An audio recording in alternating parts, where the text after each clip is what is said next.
বাংলাদেশের ট্রেন্ডিংয়ে এখন এই সান্ডা বিভিন্ন সোশ্যাল প্ল্যাটফর্মের নিউজ ফিডে ঘুরে বেড়াচ্ছে। মাল ধরে লাইছি আজকে, মাল ধরে লাইছি সান্ডা। কি এই সান্ডা মানুষের মধ্যে অত্যন্ত কৌতূহলের কাজ করছে।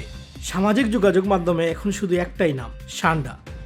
গুইসাপের মতো দেখতে কিন্তু খায় ঘাস পাতা। সৌদি মরুভূমিতে প্রবাসী কফিলের জন্য ধরে আনছেন এই লিজার্ড। রান্না হচ্ছে বিরিয়ানি, ঝুল আর ফ্রাই। আর ফেসবুক টিকটকে ভরে গেছে সান্ডার মিমে। জানেন কি, সবাই কিন্তু সান্ডা খায় না, মূলত বেদুইনরা খায়।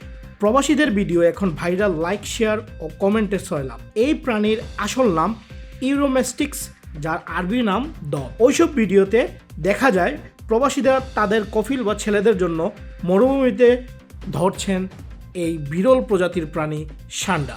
সংগ্রহের পর রান্না করে তা পরিবেশন করছেন কফিল এবং তাদের পরিবারের স্বজনদের কাছে। প্রবাসীদের দেওয়া তথ্য মতে সান্ডার মাংস মে মাসের দিকে বেশ রসালো হয়, কারণ মরুভূমির খাবার খেয়ে এ সময় প্রাণীগুলো পুষ্ট হয়ে ওঠে, যে কারণে এখন এসবের ভিডিও বেশি বেশি প্রচার হচ্ছে। প্রবাসীদের পোস্ট করা ভিডিও এবং রিলসে দেখা যায় তাদের কফিল ও স্বজনরা বেশ আয়েশ করে সান্ডা খাবার হিসেবে গ্রহণ করছেন। দৈনিক বাংলাদেশ মিডিয়া, সত্যের সন্ধানে সারাক্ষণ।